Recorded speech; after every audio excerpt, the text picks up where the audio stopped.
Many very good companies fail because of their partners because they don't understand each other. One of them left with his best friend, but not with the one who was strategic.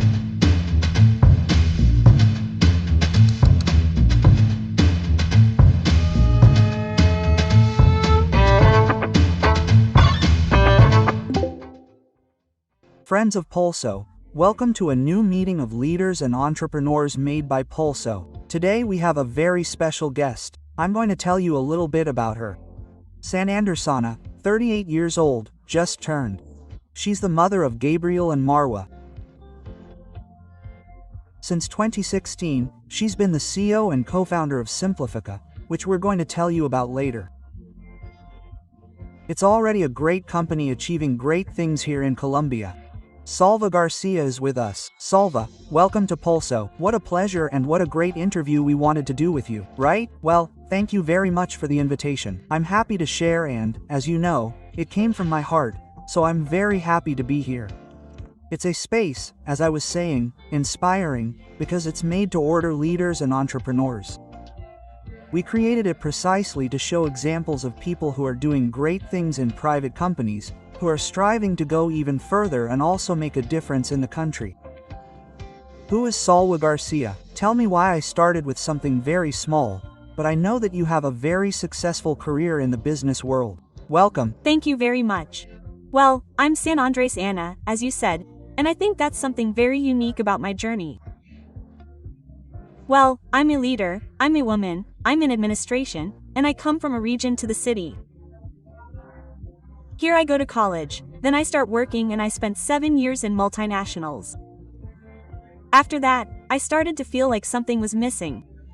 I wanted to work in something digital and with social impact. And that's where the opportunity came from Symplifica and I took that step. At that time, in 2016, the entrepreneurial ecosystem was very incipient. So I had to make that decision and it was very hard because many people said, well, you've had a career here at this multinational where you've climbed the ladder and you're going to go to a garage company and are you okay with that? I'm okay with that, of course. And I said, no, I know that digital is what's going to be the big thing and I want to do something with an impact. So that was like my first courageous decision and it was to make the decision to quit the multinational and get fully into this and that's when wonderful things started to happen. I realized that entrepreneurship was for me, that this thing about being able to influence the product, I imagine it happens to you too, that you imagine something on a page and the next day you can make it a reality. In a big company that can take years, months. So, the idea of innovating and being able to influence so quickly seemed fascinating to me, and that's when I began the journey of understanding how everything that has been built simplifies. Weren't you afraid of going out and saying, well, here I am, like, in my comfort zone or at least working in my field?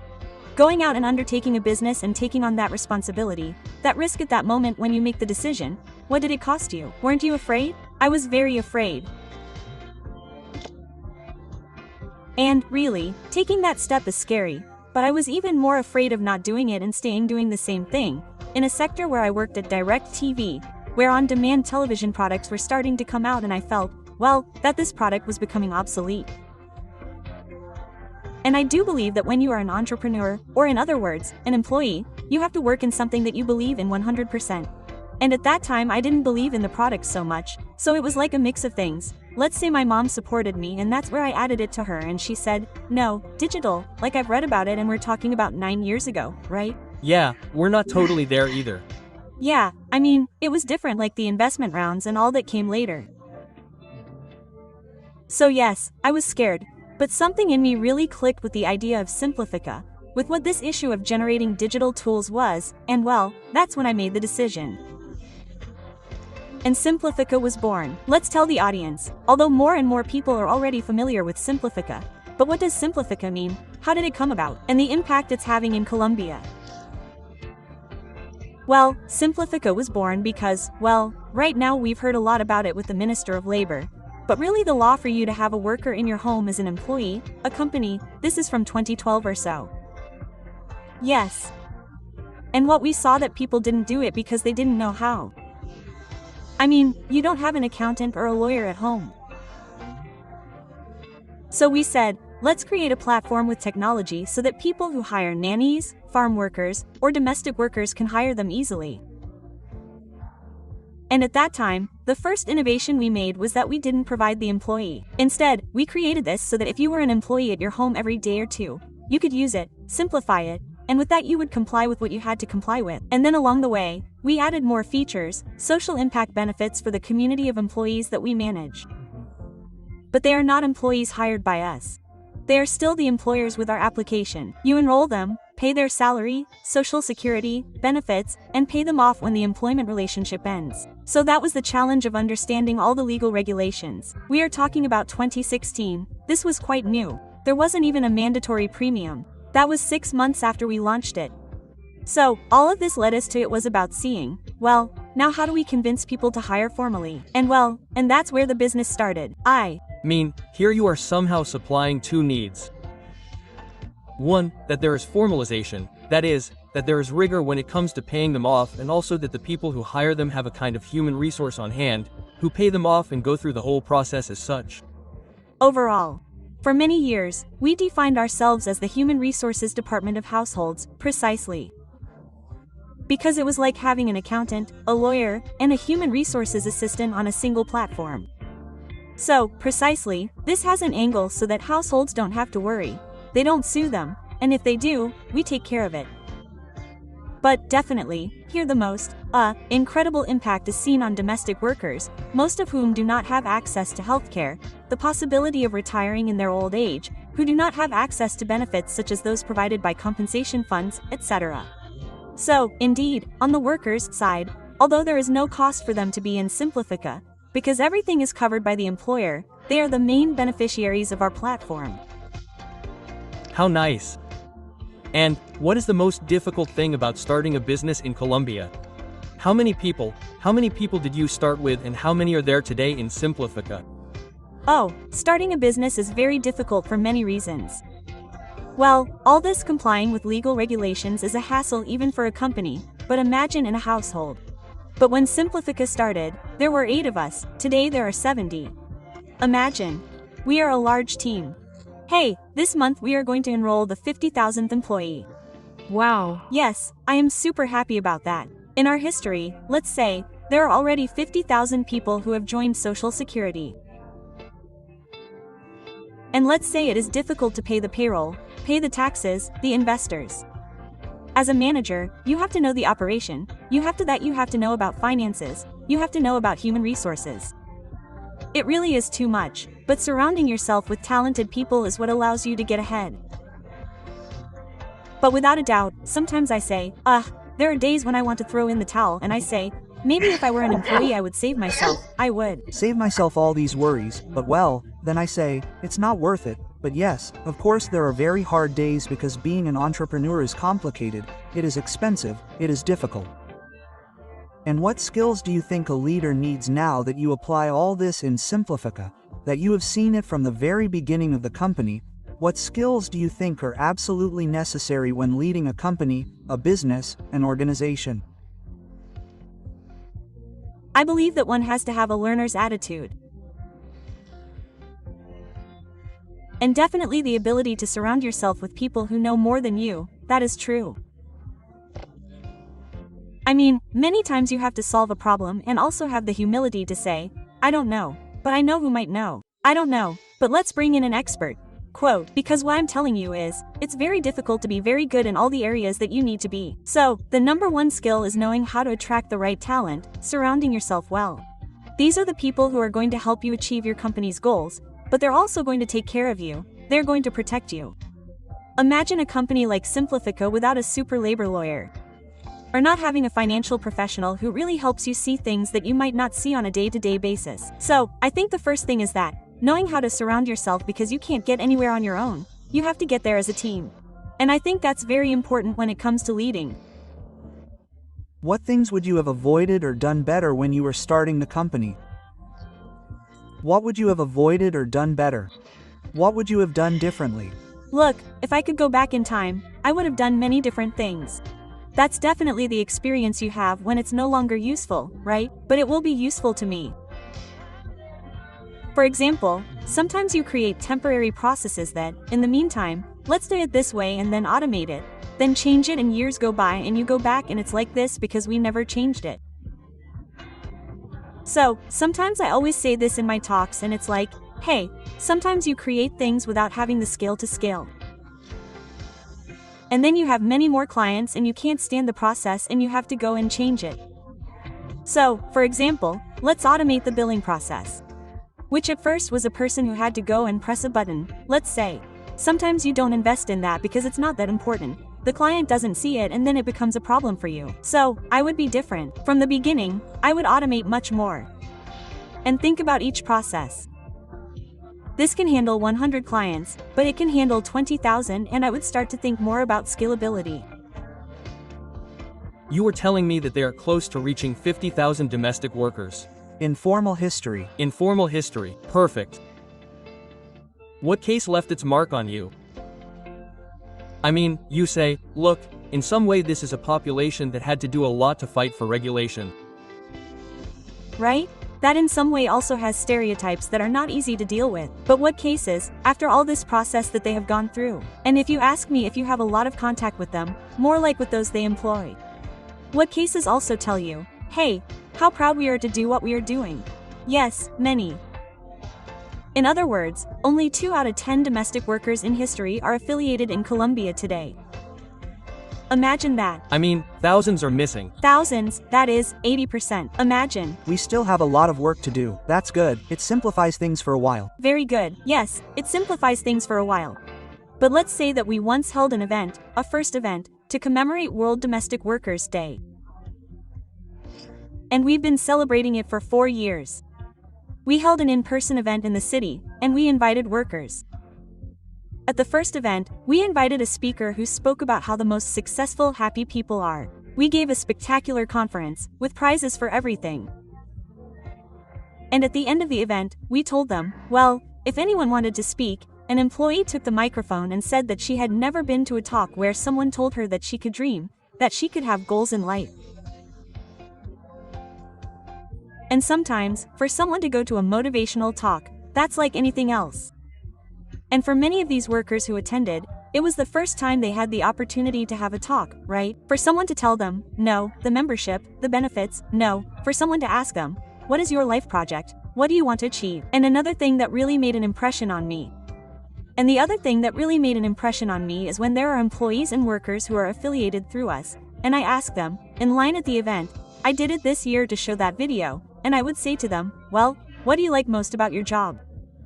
And the employees are proud of their work. The employees are happy with what they do, but they feel belittled by other people.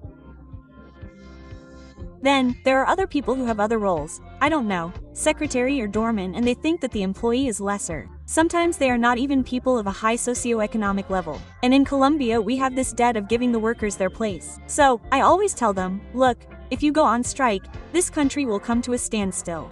If the workers don't go to work, imagine having that power. But let's say, that leaves a mark on me when they say, look, just like there's Doctor's Day, Lawyer's Day, how great that you made it a Workers' Day. It's the first time a company has recognized it because they forget about us. They don't recognize us. Quote. So, those things leave a mark on me because it's not just the legal part, which is why I create a solution and create technology, but it's also the human part of recognizing the important place of these jobs. How beautiful, how beautiful. What do you dream of? Simplify as a businesswoman, as a leader? What do you dream of? Oh, many things. But let's say that I dream that the statistics were the other way around, that 8 out of 10 were formal. I dream that we already have so many formal workers that I can focus more on generating extra legal benefits, financial issues, and not on the fight to love female employees. So, I dream of, well, I always say, formalization. Of the 500,000 female workers, having hundreds of thousands of female workers who truly have their guarantees. Well, that would be fantastic, really. It's one of the many dreams. Of the many dreams. Have you failed, Salva? Many times, yes. What should we learn from failure? As I insist, it's a very inspirational space, but for those who have failed or are currently failing because of an idea, what can we tell them? What can we learn from those failures? Look, we've launched products that make perfect sense on paper, right? Let's launch a job board where female workers can post their resumes and people who are looking for jobs, because we don't do any selection, and on paper everything sounds perfect, and then when it's time to execute something, we don't see it and we invest months in a solution, technology, money, and you're like, oh, it was so obvious. Yes, but the truth is that I have learned to redefine failure. What do I learn from this? What can it be useful to me? Well, they say that if you haven't failed, it's because you haven't done enough. So, I also believe that it's a choice. If you're failing, it's because you're doing something, and that's a blessing, because it's an opportunity to generate something. So I would tell people who are failing not to get discouraged, because all the great businessmen and women in the world have failed at some point, and there are many who have been successful after the age of 50. Nowadays, there's this romanticism of the 22-year-old entrepreneur. In real life, the statistics are different. So, That total experience helps a lot. and it's never too late. Sometimes you say, no, you have to do everything at a certain age. But no, you can always start over and do things. Quote. So, the truth is, what I've learned is to sort of distill it, see the lessons it teaches me, and obviously not repeat it and learn. And the only way to learn is by doing. So, we did the best we could. Very good, very good. Well, that same audience of self-made entrepreneurs wants tips, wants ideas, wants recommendations from those who have been around for almost 10 years. They're going to give us the little guy, which was to simplify what it is today. The little guy grew up, as they say, 3 tips that you would give them. And with that experience you talked about automation, you just talked about learning from failure. But what other things do you say? Look, this is key, and at the time they didn't tell me. Yes. Well, I think it's very important. Sometimes you fall in love with the solution and not the problem. So you say, what is your company about? No, it's a platform. Yes, but what is the problem that you solve? No, well, my money is, yes, but what is the problem? It's that people don't have emotional access, they can't formalize. So, this is very typical and one sees it a lot in talks, but it's real. The issue of love is the problem. That's where solutions are invented. That's one. The second one I would say is the issue of choosing partners. Sometimes people, many very good companies fail because of the partners don't get along. Because one went with the best friend, but not with the one who was strategic.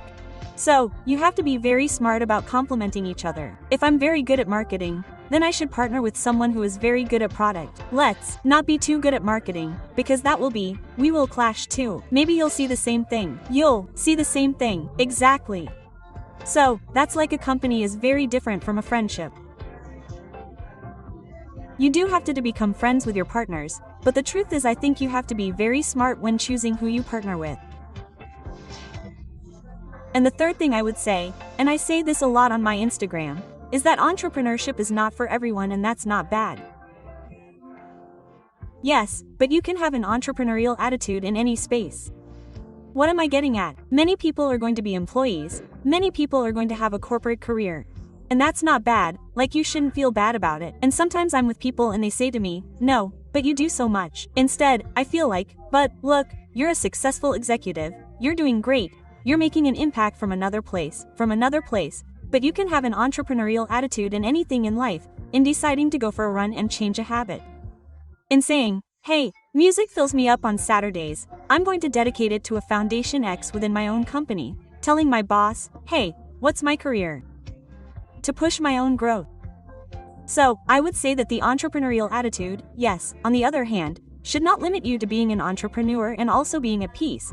I mean, not everyone is up for one thing or another, but having the attitude, making a difference, is something. Excellent. Well, greetings to Garcia, young San Andres. Are you going to San Andres? Are you going to San Andres for a long time? A long time? Yes, I'm going now in August. Yes. Oh, how delightful. Successful, hardworking, I know that like few others.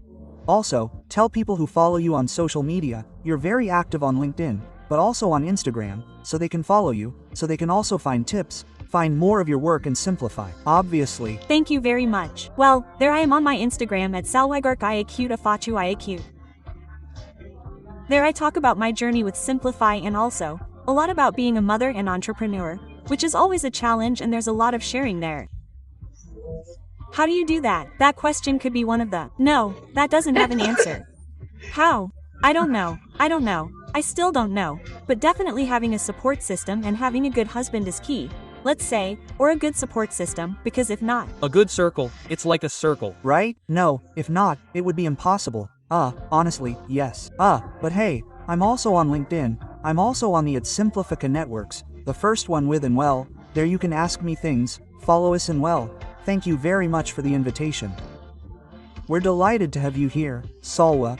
Please follow Symplifica. Follow Salwa's networks too, and please don't forget that here we continue to show success stories, leadership and entrepreneurs who have made it through hard work. Thank you for being here. Come back please. Yes, there will be a lot of people. Bye. Thank you very much. Bye, thank you. Oh, okay. I looked up to see how I'm doing.